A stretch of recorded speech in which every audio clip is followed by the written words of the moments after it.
राशिद साहब पता नहीं क्या आज क्या हुआ, क्या राशिद सच बताइए क्या हुआ है, किसने किया आपके दिल के रंग को ऐसे तब्दील? बहुत खुशी हो रही।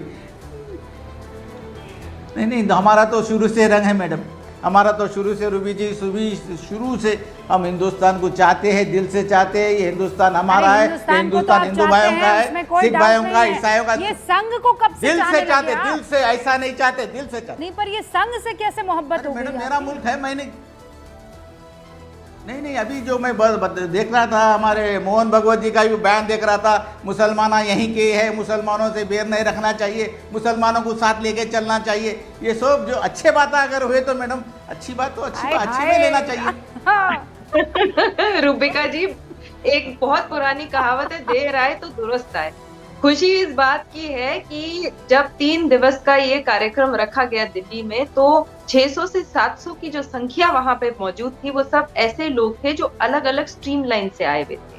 और खुशी इस बात की है कि जब हमारे ही मुस्लिम संगठनों के हमारे मौलाना साहब हो गए या कहीं किसी मस्जिद के कोई इमाम भी हो गए, वो आज इस बात को की तामील कर रहे हैं कि हाँ, आज संघ इस बात को लेकर चला है और चर्चा में है कि मुसलमान और इस्लाम इस देश में हमेशा से था, है और हमेशा रहेगा और कभी भी खत्म नहीं हो सकता है।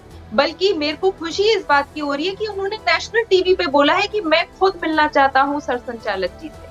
इससे बड़ी बात क्या हो सकती है रूबिका जी कि कट्टरवाद की जो खात्मा है वो अब से शुरू हो चुका है और उनको भी ये नजर आ रहा है कि नफरत की ये जो आग है इसको बढ़ाने से कुछ मिलने नहीं वाला। देखिए शालिनी जी, देखिए संघ ने कभी भी नहीं कहा है बहुत भोली हैं या बहुत मासूम है। मुझे तो राशिद साहब की मुस्कान से पता चल जाता है कि वो क्या खेल कर रहे हैं। आप उनकी बातों में भले ही आ गई हैं, मैं कह रही हूँ अभी टॉपिक आप बदलिए और अभी आप देखिए उनकी टोपी में से एक नई टोपी निकल कर आएगी और मैं आपको इस बात की गारंटी दे रही हूँ रहूंगी और सिर्फ उनके लिए नहीं। मैं देखिए वो हंसी बता रही है, I know him so well, मैं बहुत अच्छे से जानती हूँ मौलाना साहब को, इसीलिए तो आपको ये बता रही हूँ। लेकिन पंकज जी, ये जो इस वक्त ये प्यार मोहब्बत देखा जा रहा है, कांग्रेस को इससे प्रॉब्लम तो नहीं होगी? इस संघ और टोपी वाले दाढ़ी वाले जो हैं वो सब के सब इधर, और संघ को अभी रिप्रेजेंट करने वाली शालिनी अली है, संघ से टाइम मांगने वाले वो south India Muslim personal law board के राशिद साहब है, तो कहीं किसी को प्रॉब्लम तो नहीं हो जाएगी? लगता कि कांग्रेस को इसमें कोई समस्या है कि मैं आपको बताऊं कि राष्ट्रीय स्वयं सेवक संघ का ये जो आउटरीच करने का प्रोग्राम है, ये कोई आज का नहीं है। गुरु गोलवलकर नेहरू जी से मिले थे 1949 में और अगस्त में 30 अगस्त 1949 20 मिनट की बातचीत हुई गोलवलकर जी के और नेहरू जी के बीच। उसके बाद सितंबर में दूसरी मुलाकात हुई और गोलवलकर जी चाहते थे कि कांग्रेस और राष्ट्रीय स्वयंसेवक संघ के संबंध अच्छे हों। दोनों ने एक दूसरे को समझने की कोशिश की। हुआ क्या, अक्टूबर में गए नेहरू जी विदेश यात्रा पर अमेरिका।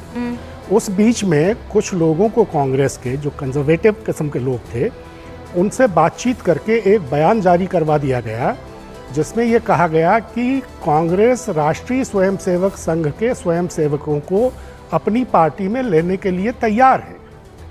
इससे बड़ा कंफ्यूजन क्रिएट हो गया। तो आउटरीच का ये जो जाल है ये आज का नहीं है। जब नेहरू जी लौट कर आए अमेरिका से और उनको पता चला तो उन्होंने तुरंत इस बयान को खारिज किया कि हम राष्ट्रीय स्वयंसेवक संघ के स्वयंसेवकों को कतई कांग्रेस में शामिल करने के लिए तैयार नहीं है।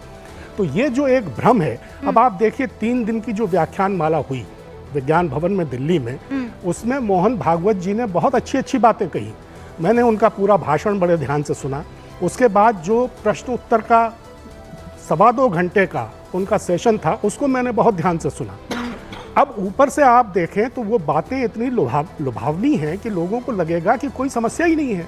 लेकिन आप देखिए वो एक तरफ कहते हैं कि मथुरा और काशी में राष्ट्रीय स्वयंसेवक संघ एक संगठन के तौर पर इस आंदोलन में हिस्सा नहीं लेगा, लेकिन संघ के स्वयंसेवक अपनी निजी हैसियत में उसमें हिस्सा लेने के लिए स्वतंत्र हैं। हाँ। अरे अगर कोई भी संगठन किसी आंदोलन में हिस्सा नहीं ले रहा है और उसके सदस्य ले रहे हैं तो वो तो सदस्य अनुशासनहीनता कर रहे हैं। दरअसल तो उन पर अनुशासनहीनता की कार्रवाई होनी चाहिए। उन्होंने ये भी कहा था कि यदि कोई भी राष्ट्रीय स्वयंसेवक संघ के कितने भी लोग उसमें भाग लेना चाहते हैं ले सकते हैं, पर मैं उनके समझदारी पे ये बात कहता हूँ कि उनके समझ पे है यदि वो उसमें शामिल होना चाहते हैं या नहीं।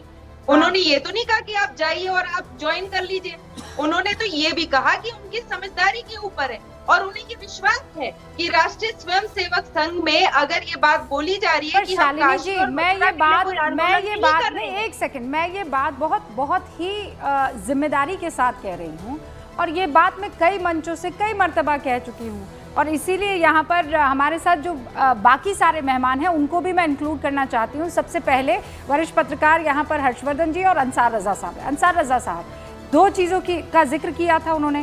पहला तो ये बोला कि भाई उनसे पूछा गया कि ये राम मंदिर का काम हो गया है, अब काशी और मथुरा में आप क्या करेंगे, तो उन्होंने कहा कि भाई हम नहीं करना चाहते हैं, मतलब संगठन अब औपचारिक रूप से इसमें हिस्सा नहीं लेगा, लेकिन अगर कोई स्वयंसेवक जाना चाहता है तो हम कोई उसे हाथ पकड़ कर रोकेंगे तो नहीं, शब्दशः ये नहीं कहा था, लेकिन उन्हें अब जाना चाहता है तो आंदोलन में तो किसी को कोई रोक नहीं है ना, जाना चाहता है तो जाए। अब ये क्या बात हुई कि सेक्युलर हैं तो आप नहीं जाने चाहिए? भाई उनकी जमीन है, उनकी परंपरा है, उनकी संस्कृति है, वो मक्का में जाकर तो मथुरा और काशी की लड़ाई लड़ेंगे नहीं, वो अपनी जमीन पर लड़ेंगे ना, उनको हक है ये।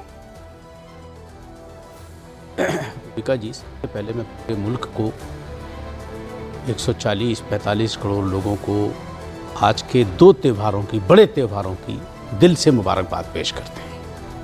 हमारा मुल्क भाईचारे के लिए जाना जाता है और हम तो अक्सर एक बात टीवी पे कहते भी हैं और जो लोग मुझे पर्सनली तौर पे जानते हैं कि मेरा नज़रिया क्या है कि ज़मीन पे घर बनाया है मगर जन्नत में रहते हैं, हमारी खुशनसीबी है कि हम भारत में रहते हैं। ये हमारा एक दिल की बात है। मुझे किसी से ना तो इसमें सर्टिफिकेट की ज़रूरत होती है और ना मैं किसी को सबूत देने जाता हूँ। मैं दूसरी चीज़, आपने जो सारी बातें सब, लेकिन अब इस चीज़ से हम बाहर निकल गए ना कि हिंदुस्तान का मुसलमान खतरे में है, हिंदुस्तान का मुसलमान डरा हुआ है, तो हिंदुस्तान के मुसलमान के साथ दोयम दर्जे का व्यवहार हो रहा है, ये तीनों चीज़ आज हम क्लियर है चैप्टर। जो लीडर मंचों पे आकर के, चाहे वो किसी भी पार्टी के हों, वो ये कहते हैं कि मुसलमान ख़तरे में है, मुसलमान ख़तरे में है, मुसलमान ख़तरे में है, मुसलमान को डराया जा रहा है। आज मैं आपके चैनल के माध्यम से उन सबको बता देना चाहता हूँ कि ये वो कौम है जो किसी से डरती नहीं है सिवाय अपने रब के, और मौत और ज़िंदगी का मालिक खुदा है, ना कोई तंजीम है ना कोई संगठन है। जिस दिन हमारी मौत आ जाएगी हम सो जाएंगे और जब तक नहीं आएगी कोई हमारा कुछ बिगाड़ नहीं सकता। दूसरी चीज़, अब वो लोग जो मंचों पे आकर के ये कहते हैं मुसलमान ख़तरे में, मुसलमान अल्लाह से नहीं सिर्फ अल्लाह से डरता है और किसी से नहीं, वो फिर जब बंद कमरे में जब ये मीटिंगें करते हैं ना कि ये पार्टी आ जाएगी तो ये ख़तरा हो जाएगा, हमें इसका डर लग रहा है, हमें इसका डर लग रहा है, कन्फ्यूज़न यहाँ पैदा होता है कि जब तुम एक बात कह चुके हो कि हमें खुदा से के अलावा किसी से डर नहीं लगता, अब कोई भी चला आए हम सीना तान करके खड़े हुए, दुश्मन आएगा उसका मुकाबला करेंगे, दोस्त आएगा उसका मुकाबला करेंगे। अंसार साहब, लेकिन इतना वक्त क्यों लग गया इस बात को समझने में? देखिए, समझने में कोई वक्त नहीं लगा। हम जब से इस मुल्क में हैं, नहीं जब से हमें पता है ना, आप बहुत ईमानदारी से आज बहस कर रहे हैं, मुझे अच्छा लग रहा है। हम सब जो हैं सेम पेज पर हैं और बहुत ईमानदारी से बात कर रहे हैं, अच्छा लग रहा है। मुझे ये बताइए कि अब इससे पहले तो हम जितनी मर्तबा भी डिबेट में आए, यही हुआ है ना कि सेकंड ग्रेड सिटीजन की तरह, सेकंड क्लास सिटीजन की तरह बिहेव किया जा रहा है मुसलमानों के साथ।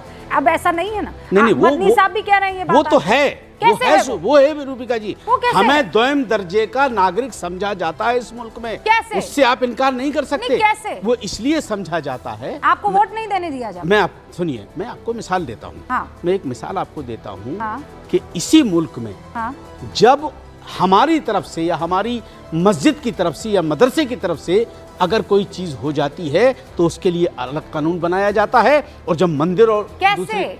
मैं कितनी मिसालें दूं मैं आपको? आप मिसाल दीजिए ना, आप मुझे हवा में बात मत कीजिए, मैं मिसाल चाहती हूँ। रूबिका जी, आप मुझे जानती, मैं हवा में बात नहीं करता। हाँ, इसीलिए तो कह रही हूँ कि फतेहपुर में, मैं आपको मिसाल जिंदा देता हूँ। बताइए। फतेहपुर में जो हादसा हुआ, क्या आपके पास कोई ऐसा फुटेज है कि जो संभल में हुआ था उसका सिस्टम वहां तय किया गया? क्या मैं समझ नहीं, आप खुल के बोलिए। यहाँ खुलकर